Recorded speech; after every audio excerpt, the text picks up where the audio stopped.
آسان درس قرآن نحمده ونصلي ونسلم على رسوله الكريم اما بعد فاعوذ بالله من الشيطان الرجيم بسم الله الرحمن الرحيم يا ايها الذين آمنوا اذا ناجيتم الرسول فقدموا بين يدي نجواكم صدقة ذلك خير لكم وأطهر فإن لم تجدوا فإن الله غفور رحيم۔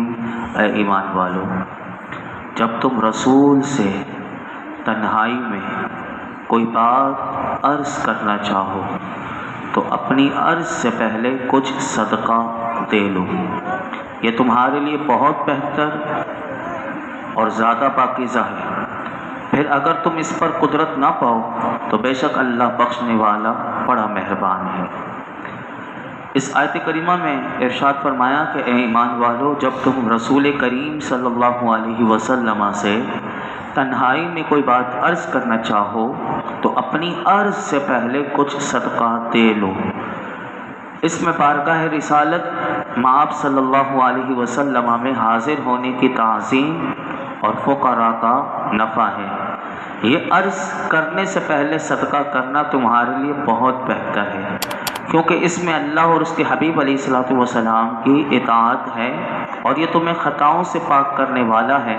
پھر اگر تم اس پر قدرت نہ پاؤ تو اللہ بخشنے والا مہربان ہے۔ اس آیت کریمہ کا شان نزول یہ ہے کہ نبی پاک صلی اللہ علیہ وسلم کی بارگاہ میں جب مالداروں نے عرض و معروض کا سلسلہ دراز کیا اور نوبت یہاں تک پہنچ گئی، غریب صحابہ کرام رضوان اللہ تعالی علیہ مجمعین کو اپنی عرض پیش کرنے کا موقع کم ملنے لگا اور عرض پیش کرنے والوں کو عرض پیش کرنے سے پہلے صدقے کا حکم دیا گیا، تو یہ جو ہے یہ بہت مشکل ہونے لگا۔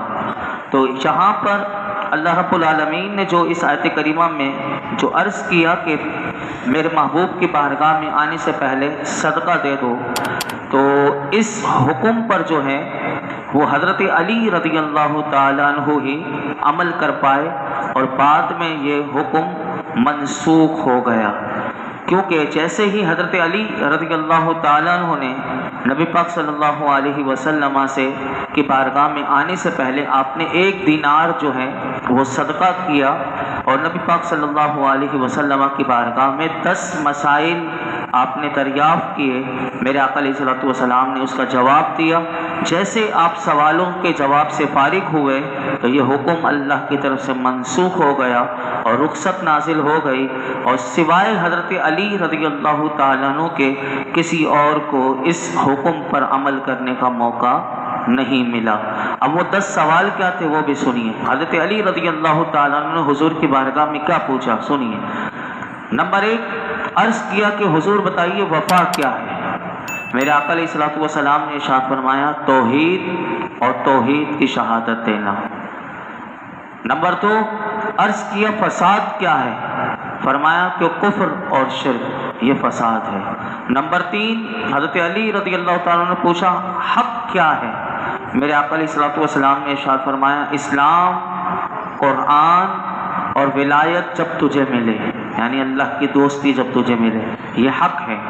چوتھا سوال عرض کیا ہیلہ یعنی تدبیر کیا ہے؟ فرمایا ترک ہیلہ یعنی ہیلے کو چھوڑ دینا۔ نمبر 5 عرض کیا مجھ پر کیا لازم ہے؟ فرمایا اللہ اور اس کے رسول کی اطاعت۔ نمبر 6 عرض کیا کہ اللہ سے کیسے دعا مانگوں؟ میرے آقا نے ارشاد فرمایا صدق یعنی سچائی اور یقین کے ساتھ۔ عرض کیا کیا مانگوں؟ عرض کیا عافیت، اور ایک روایت میں عاقبت یعنی عاقبت جو ہے وہ اچھی ہو جائے، اور عافیت کا سوال اللہ کی بارگاہ میں کرو۔ نمبر 8 عرض کیا اپنی نجات کے لیے کیا کروں؟ تو میرے آقا نے ارشاد فرمایا حلال کھا اور سچ بول۔ نمبر 9 عرض کیا سرور کیا ہے؟ میرے آقا نے فرمایا جنت، یعنی سارے مزے جو ہیں سرور جو ہے وہ جنت میں ہے۔ نمبر 10 عرض کیا راحت کیا ہے؟ حضور نے فرمایا اللہ کا دیدار۔ یہ 10 سوال جو ہیں حضرت علی نے کیے تھے، یعنی اللہ کا دیدار جو ہے یہ اس سے بڑی راحت کیا ہوگی۔ بندہ جب اللہ کا دیدار کرے گا تو فرمایا یہ آپ نے سوال کیے اور آپ نے یہ اللہ کے محبوب علیہ الصلوۃ والسلام کی بارگاہ میں اس طرح عرض کیا اور اس پر عمل فرمایا۔ یہاں علماء نے ایک اور بات لکھی کہ اس آیت کریمہ سے یہ بھی ثابت ہوا کہ اولیاء کرام کے مزارات پر بعض لوگ صدقہ کرنے کے لیے یعنی شیرنی لے جاتے ہیں اور وہاں جا کر شیرنی بانٹتے ہیں، پھر دعا کرتے ہیں، تو وہ بھی اس آیت کریمہ کے تحت ہے۔ چنانچہ مفتی نعیم الدین مراد آبادی رحمۃ اللہ علیہ تعالی فرماتے ہیں کہ آپ نے فرمایا کہ یہ اس کی اصل ہے کہ جو مزارات اولیاء پر تصدق کرنے کے لیے شیرنی وغیرہ لے جاتے ہیں تو یہ آیت کریمہ پر عمل کرنے کی وجہ سے تاکہ اس کی برکت بھی مل جائے، اور ہم جو اللہ کی بارگاہ میں مانگنا چاہتے ہیں تو اللہ کے جو ولی ہیں ان کا وسیلہ اللہ کی بارگاہ میں پیش کر کے اور یہ نیاز وہیں تقسیم کر کے تاکہ ہماری جو مراد ہے وہ پوری ہو جائے۔ تو فرمایا کہ یہ بھی یہاں سے اس آیت کریمہ سے یہ مسئلہ بھی نکلا۔ آگے سنیے، آگے ارشاد فرمایا أَأَشْفَقْتُمْ أَن تُقَدِّمُوا بَيْنَ يَدَيْ نَجْوَاكُمْ صَدَقَاتٍ فَإِذْ لَمْ تَفْعَلُوا وَتَابَ اللَّهُ عَلَيْكُمْ فَأَقِيمُوا الصَّلَاةَ وَآتُوا الزَّكَاةَ وَأَطِيعُوا اللَّهَ وَرَسُولَهُ وَاللَّهُ خَبِيرٌ بِمَا تَعْمَلُونَ۔ کیا تم اس بات سے ڈر گئے کہ تم اپنی عرض سے پہلے کچھ صدقہ دو، پھر جب تم نے یہ نہ کیا اور اللہ نے اپنی مہربانی سے تم پر رجوع فرمایا تو تم نماز قائم رکھو اور زکوٰۃ دو اور اللہ اور اس کے رسول کے فرما بردار رہو، اور اللہ تمہارے کاموں کی خوب خبر رکھنے والا ہے۔ اس آیت کریمہ میں اللہ رب العالمین نے ارشاد فرمایا کیا تم غریبی اور ناداری کی وجہ سے میرے محبوب کی بارگاہ میں اپنی عرض دینے سے پہلے کچھ صدقہ دینے سے ڈر گئے؟ یعنی غریب کہاں سے دے، اب دے نہیں پائے گا تو حضور کی بارگاہ میں سوال کیسے کریں گے؟ تو اللہ رب العالمین نے ارشاد فرمایا پھر جب تم نے صدقہ نہ دیا اور اللہ نے اپنی مہربانی سے تم پر رجوع فرمایا اور پہلے صدقہ نہ دینے کا مؤاخذہ تم پر سے اٹھا لیا تو اللہ نے فرمایا کہ تم دوسری عبادات بجا لاؤ، جیسے نماز قائم رکھو، زکوٰۃ دو اور اللہ کے رسول کے فرما بردار رہو، اور یاد رکھو کہ اللہ تمہارے ظاہری اور باطنی تمام کاموں کی خوب خبر رکھنے والا ہے اور تمہیں ان کی جزا دے گا۔ حضرت علی رضی اللہ تعالیٰ عنہ اس آیت کریمہ کے تحت کیا فرماتے ہیں سنیے۔ حضرت علی شیر خدا رضی اللہ تعالیٰ عنہ فرماتے ہیں کہ جب یہ آیت کریمہ نازل ہوئی جو ابھی آپ نے پیچھے سنی تھی، یا ایھا الذین آمنوا اذا ناجیتم الرسول، تو آپ فرماتے ہیں کہ جب یہ نازل ہوئی تو میں نبی کریم صلی اللہ علیہ وسلم نے مجھ سے فرمایا اے علی تمہارے خیال میں 1 دینار ٹھیک ہے؟ یعنی آپ نے 1 دینار بھی دیا تھا اور حضور سے 10 سوال بھی کر دیے تھے، تو میرے آقا نے حضرت علی خود کہتے ہیں مجھ سے پوچھا کہ تمہارے خیال میں 1 دینار ٹھیک ہے؟ تو میں نے عرض کیا کہ لوگ اتنی طاقت نہیں رکھیں گے، یعنی میں نے تو دے کر آپ سے سوالات کر لیے، تو میرے آقا نے پوچھا تمہارے خیال میں 1 دینار ٹھیک ہے؟ تو حضرت علی کہتے ہیں میں نے حضور کی بارگاہ میں عرض کی کہ لوگ اتنی طاقت نہیں رکھیں گے، تو میرے آقا نے ارشاد فرمایا نصف دینار یعنی آدھا دینار، تو حضرت علی کہتے ہیں میں نے عرض کی یہ بھی نہیں دے سکیں گے، تو نبی پاک صلی اللہ علیہ وسلم نے ارشاد فرمایا پھر کتنا ہونا چاہیے، یعنی کتنا دینا چاہیے؟ تو حضرت علی نے کیا فرمایا، کہتے ہیں میں نے عرض کی جو کہ 1 دانے کے برابر، یعنی جو کہ 1 دانے کے برابر، تو میرے آقا نے ارشاد فرمایا تم بڑے تنگ دست ہو۔ حضرت علی کہتے ہیں پھر یہ والی آیت کریمہ جو ابھی آپ نے سنی اشفقتم، کہ اللہ نے فرمایا کیا تم اس بات سے ڈر گئے کہ تم اپنی عرض کرنے سے پہلے کچھ صدقہ دو؟ تو فرماتے ہیں کہ یہ آیت کریمہ نازل ہوئی تو حضرت علی پھر فرمایا کرتے تھے پس میرے سبب سے اللہ نے اس امت پر آسانی فرمائی، یعنی یہ کتنی بڑی آسانی ہو گئی، اور اگر یہ ہوتا تو آج بھی دربار رسول میں جانے سے پہلے صدقہ دینا پڑتا، آج بھی وہاں حاضری دیتے تو پہلے صدقہ دو پھر جاؤ، یعنی اس وقت تمام صحابہ کے لیے اور امت کے لیے کتنی بڑی آسانی اللہ رب العالمین نے کر دی کہ جو دین ہمیں پہنچنا تھا وہ کتنا آسان ہو گیا۔ اگر صدقہ دینا پڑتا تو پھر غریب کے صحابہ جو تھے وہ کیسے حضور سے سوالات کیا کرتے، اور کتنے ایسے سوالات ہیں کہ جو عرب کے وہ جو دیہاتی جو تھے بدو، لیکن وہ بعد میں وہ سوالات ایسے کیا کرتے تھے، صحابہ کرام کہتے ہیں ان کے سوالات پوچھنے کی وجہ سے ہمیں بہت سے ایسے سوالات جو ہم پوچھ نہیں پاتے تھے لیکن یہ آ کے حضور کی بارگاہ میں عرض کرتے تھے تو نبی پاک صلی اللہ علیہ وسلم اس کا جواب دیتے تھے اور اس کا جواب ہمیں بھی مل جایا کرتا تھا۔ ایک اس طرح کی احادیث مبارکہ میں ہے کہ وہ دیہاتی صحابہ جب آ کے حضور کی بارگاہ میں ایسے ایسے سوالات کیا کرتے تھے کہ جس سے دین کا بہت بڑا حصہ ہمیں سیکھنے کو ملتا ہے۔ تو حضرت علی رضی اللہ تعالیٰ عنہ فرماتے ہیں کہ میرے سبب سے اللہ نے اس امت پر آسانی فرمائی اور یہ حکم جو تھا وہ منسوخ ہو گیا اور پھر آسانی کر دی گئی۔ آگے سنیے، ارشاد فرمایا الم تر الی الذین تولوا قوما غضب اللہ علیہم ما هم منکم ولا منهم ویحلفون علی الکذب وهم یعلمون، کیا تم نے ان لوگوں کو نہ دیکھا جنہوں نے ان لوگوں کو دوست بنا لیا جن پر اللہ نے غضب فرمایا، وہ نہ تم میں سے ہیں اور نہ ہی ان میں سے، اور وہ جان بوجھ کر جھوٹی بات پر قسم کھاتے ہیں۔ منافقین اپنی آنکھوں سے، مفسرین کہتے ہیں کہ مشاہدہ کر رہے تھے کہ اسلام روز بروز ترقی کر رہا ہے اور اس کی فتوحات کا دائرہ جو ہے وہ وسیع ہو رہا ہے اور مال غنیمت کی ریل پیل ہونے والی ہے، اور دنیاوی فائدے کے لیے، منفعت کے حصول کے لیے منافق جو تھے وہ مسلمانوں میں گھسے ہوئے تھے، لیکن ان کی دلی ہمدردیاں جو تھیں وہ یہودیوں کے ساتھ تھی اور انہیں وہ اپنا دوست سمجھتے تھے۔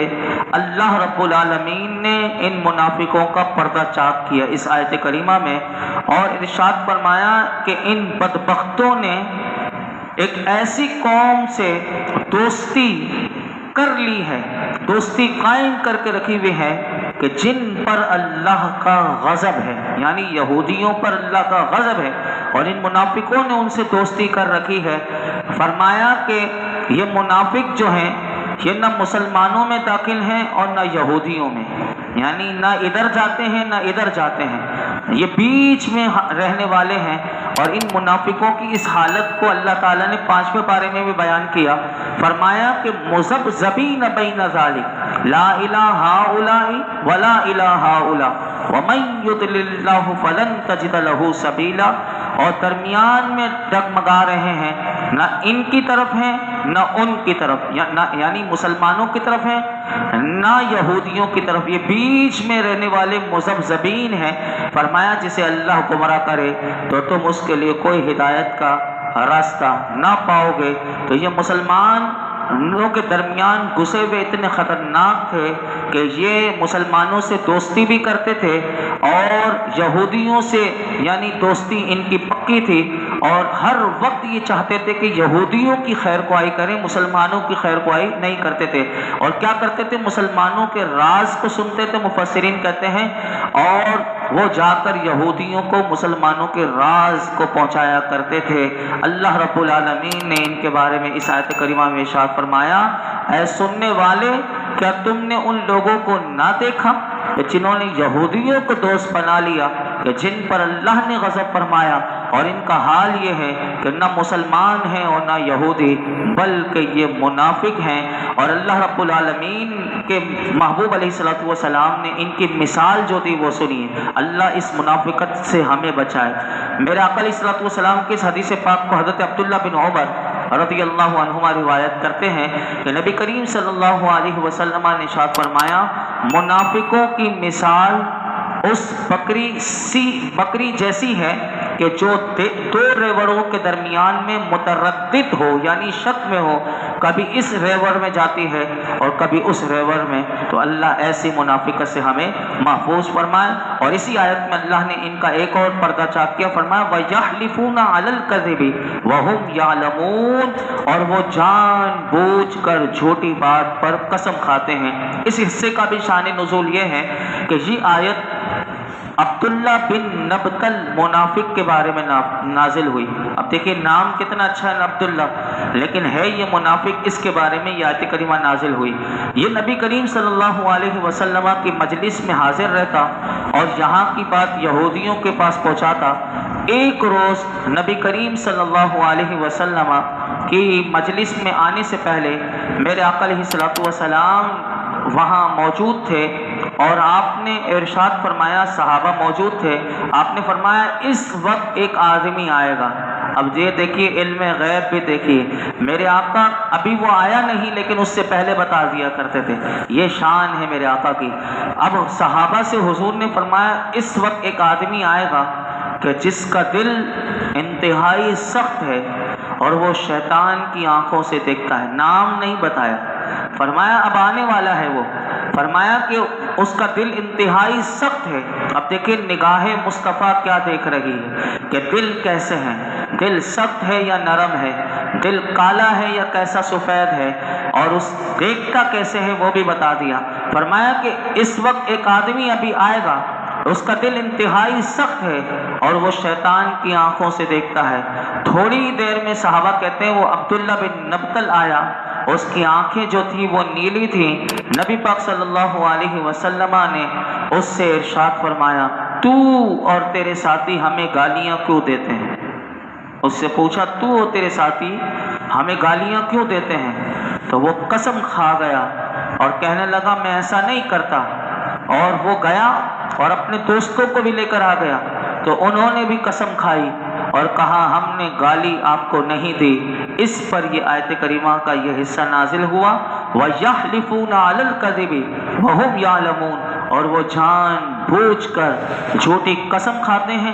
اب ان کے لیے اللہ نے جان بوجھ کر جو جھوٹی قسمیں کھانے والے ہیں ان کے لیے کیا عذاب تیار کر کے رکھا ہے وہ کل ہم سماعت کریں گے۔ اور یہ اتنے بڑے جھوٹے ہیں کہ اللہ رب العالمین نے فرمایا قیامت کے دن جب محشر کا میدان ہوگا وہاں پر بھی یہ جھوٹی قسمیں کھائیں گے۔ اگلی آیت میں آ رہا ہے، اب دیکھیے کیسے دل سخت ہو جاتے ہیں کہ اس مقام پر بھی اللہ کی بارگاہ میں بھی یہ وہاں بھی قسم کھائیں گے۔ اللہ نے دنیا میں بتا دیا، یہ تو وہاں پر بھی آ کر قسمیں کھائیں گے، تو یہ جھوٹی قسمیں کھانے والے ہیں۔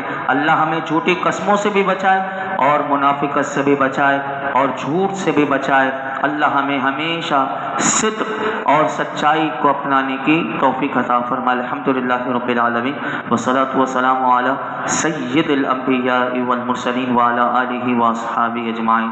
یا اللہ پاک جو کچھ سنا اس میں کوئی غلطی کوتاہی ہو معاف فرما، اپنی بارگاہ میں قبول فرما، ہمارا سیکھنا سکھانا اپنی بارگاہ میں قبول فرما، اسے ہماری بخشش اور نجات کا ذریعہ بنا۔ اللہ ہمارے ماں باپ کی ساری امت مسلمہ کے بے حساب مغفرت فرما، قرآن و سنت کا نور عطا فرما، ہمارے لیے سیکھنا سکھانا سمجھنا سمجھانا آسان فرما، غور و فکر کی توفیق عطا فرما۔ یا اللہ مرتے دم تک قرآن حکیم کے ساتھ وابستہ رہنے کی توفیق عطا فرما، اپنے محبوب کا سچا غلام بنا، تیرے محبوب کی محبت اور عشق عطا فرما، حضور کا وفادار ساری زندگی رکھ۔ یا اللہ ہمیشہ بے وفائی سے اور غداری سے، گمراہی سے، بدبختی سے، زوال نعمت سے، احساس مولا کریم زوال نعمت سے ہم سب کو محفوظ فرما، ہم سب کو احساس نعمت عطا فرما، ہم سب کو ایمان کی قدر عطا فرما، ہم سب کے ایمانوں کی حفاظت فرما، موت کے وقت ہم سب کے ایمان کی حفاظت فرما، ہم سب کا خاتمہ بالخیر فرما، ایمان و عافیت والی، صحت والی، برکت والی، نعمتوں والی، شکر والی زندگی اور موت نصیب فرما۔ وصلی اللہ تعالی علی خیر خلقہ محمد وعلی آلہ وصحبہ اجمعین۔